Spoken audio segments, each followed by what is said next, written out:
Hey ladies and gentlemen, welcome back to the channel. As always, it is Nick here, back with your daily crypto content. I hope everybody is having a great day or a great night wherever you guys are. But before we jump into this video, I just want to let you guys know that we are still having our summer sale on the official Crypto Posters website. Buy one, get one, 25% off for a limited time only. You guys can come on here and get your very own HBAR themed poster right now, combined with another favorite to really utilize that 25% off for a short time only. So definitely don't miss out on that. Now, I do want to talk to you guys a little bit about what's happening overall in the market. Things are still looking stable, which means, guess what? HBAR is still looking stable down here at number 50. Whoa, number 53. So we are still looking fairly strong in terms of 21 cents. We have been holding it fairly strong. Still up about 6.67% on the 7-day, up about 1.31% on the 24-hour. I do think that at some point in time, we're going to break out above that 23-cent resistance that I've been mentioning a lot. And I do think that it is only a matter of time. Market is still looking pretty good. Nothing too crazy to really kind of report on in that aspect. But what I do want to talk to you guys a little bit about is the transactions per second that we are seeing on the official HederaTransactions.com website. We're seeing 159 transactions per second right now. Now, I know a lot of people are going to say, well, why aren't we at 10,000 transactions per second? This is just how much transactions are actually moving over it right now currently. Obviously, it could do 10,000 plus transactions per second, but it's not going to do that just yet because it doesn't have that much demand yet. But we do see that we are jumping. We almost are at 200 right now. This kind of fluctuates all day and all night, but we are seeing these transactions really kind of ramp up. As you see, we're pretty much almost at 1,000 transactions as I've been just talking here for like about a minute. So it's crazy to really see, and this actually follows even with what's happening right now on Dragonglass. So we are seeing, even on the 1-day, that we're up 328% on daily transactions, hitting about 8.6 million, which is absolutely insane. On the 1 week, we also have been, kind of fairly low, about 10.67%. I do think that this will change very soon, as we do see even here on this weekly basis, we are absolutely killing the weekly basis, or I should say the daily basis, on 8.3 and pretty much so forth. I do think that's only a matter of time before we really kind of see this ramping up. We'll most likely kind of rally this date because as we do know that, the 5th of August just started and we're pretty much at, almost halfway over this. So it's crazy to see. A lot more transaction volume is moving over the network and really kind of flowing. We do see that, Jam is at 321 number of transactions already, which is pretty cool to see. I do think that's only a matter of time before we really see those transactions really kind of grow more and more as more and more transactions are kind of flowed over it. Now, I do want to talk to you guys a little bit about NFTs. Now, I know that NFTs aren't really that crazy to a lot of people, but we are seeing NFTs really kind of grow. We actually just seen Louis Vuitton basically release an NFT video game. So NFTs are getting to the point where they are a very serious subject. We do see here, NFTs are orbiting the planet. 342 CryptoPunks may have been lost by forgetful whales, and an Italian film from 2012 has been tokenized with the help of a Big Four accounting firm. So we do see, even if we open this, they basically have now NFTs in space. I'm not even joking. Like, it's actually getting crazy to really see. But you see here, NFTs have been streamed from and to the International Space Station, which is crazy to me because this, I mean, nobody would have ever guessed that NFTs would get this big. Like, honestly, like, the first inception of them was going back to like 2017 with CryptoPunks, and it's just crazy how much this actually has grown. Like, I don't know. It's crazy to me. Let me know if you guys think that it's crazy, but we do see here that a recording of composer Claude Debussy, I believe, Debussy's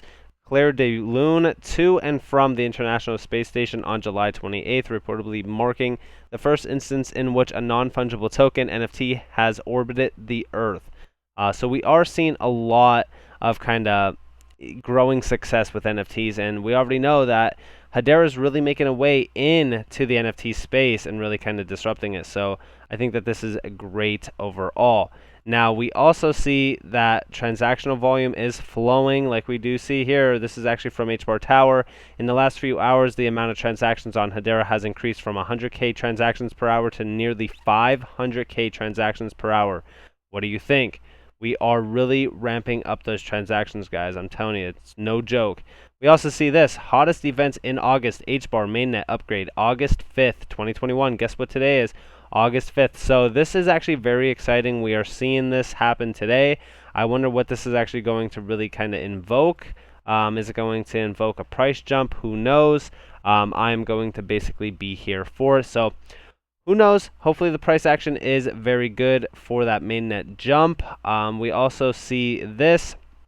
Now, I've compared blockchain versus hashgraph technology in the past, but just to give you guys a little bit of a breakdown, we do see the copyright, open source versus patent, which a lot of people think is bad, like that we're not open source. I think it's great. We do see here proof of work, proof of stake, proof of elapsed time, consensus, virtual voting, cryptographic hashing, asynchronous Byzantine fault tolerance. That ABFT is going to come in clutch later on in this video. Trust me, remember this. Applications, Bitcoin, Ethereum, Hyperledger, EOS, Swirls, 100 to 1,000 transaction based on the protocol implementation, 500,000 transactions per second, which we are basically going to get to in infinite transactions per second as well. Now here is what is Hashgraph, what is blockchain. If you guys want to learn more, you guys can. I'm not going to read over this all through, but let me know what you guys think about which one you like more, Hashgraph or blockchain. Me personally, I do think that Hashgraph technology is really going to disrupt the crypto scene and really kind of change it altogether. But that's just my personal opinion. Now, let's talk about something very interesting. So you guys already know about EftPOS, right? So it is here. EftPOS is doing a great work by collaborating with fintech companies like Miko to help build Australia's, not America, Australia's digital payment future on Hedera. EftPOS has been one of the most openly active council members of Hedera, and they deliver on promises. 100%, I totally agree. Now, the good thing about EftPOS is if we actually come over to this, so first off, if you guys don't know, POS is point of sale. Point of sale is pretty much huge no matter where you go. If you go to a restaurant and you basically pay with one of those card machines, that's pretty much point of sale. Now, the crazy thing about how big EftPOS actually is that if we come down here to the usage, right, we do see here as of June 2018, so this is like 3 years old now. There were 961,247 EftPOS terminals in Australia and 30,940 ATMs. Of the terminals, over 60,000 offered cash withdrawals. In 2010, 183 million transactions worth $12 billion were made using Australian EftPOS terminals per month. Per month, guys. 183 million transactions. In 2011, these figures increased to 750,000 terminals with 325,000 individual businesses processing over 2 billion transactions with combined value of approximately $131 billion per or for the year. So we are seeing a lot more adoption happening in terms of EftPOS machines over there. So the interesting thing about this, right, is that even when we come down to New Zealand, EftPOS is highly popular in New Zealand, operating at 75% of all electronic transactions. That's what they process. So they are growing all the time. We even do see here the usage, highly popular in New Zealand and being used for about 60% of all retail transactions. In 2009, there were 200 EftPOS transactions per person. We also see here Paymark processes over 900 million transactions worth $48 billion yearly. More than 75,000 merchants and over 110,000 EftPOS terminals are connected to Paymark. But the interesting thing about this is that this is old statistics. Like, think about this, right? In 2010, they were doing 183 million transactions a month. right? So just say for so they doubled that number to now, which I think that it's way over double. That's about 366 million transactions a month. And say for so on average, we have about 30 days in a month. That's 12.2 million transactions a day. But the interesting thing about that is that's over 4.4 billion transactions a year just from one use case. And EftPOS actually does have the potential and the power to do that at scale. Guess what? Using, right? Using Hashgraph, Hedera Hashgraph itself. So I think that this is crazy to see. I do think that EftPOS is actually a huge name in the game, especially considering that we do see, this is August 4th, they made a $30 million commitment to upping security for online payments. Now, the interesting thing about this, right? So they're doing digital upgrades to the network over the next year, including security features. But the cool thing about this is that we do see here the new security features are expected to be available to all Australian banks and financial institutions by November, with plans for a full rollout by May 2022. Now, I'm not speculating here, all right? But I'm just saying they are partnered with Hedera. They are a 100% partner of Hedera. And the interesting thing about HBAR is, first off, when we're talking about this massive rollout of this huge security feature, could it be that they're using HBAR for that feature? Because if we actually look over here and we come down to, the ABFT, we do see achieves the highest grade of security possible with blazing fast transaction speeds and incredibly low bandwidth consumption.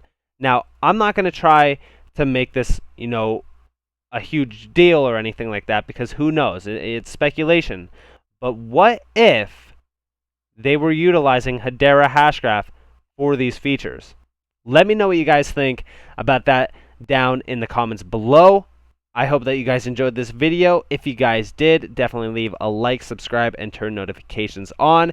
If you guys do want more free content, you guys are more than welcome to follow me on Twitter and join the free Discord down in the description below. I hope that you all have a beautiful day or a beautiful night wherever you guys are in this beautiful world. This has been Nick. Peace out.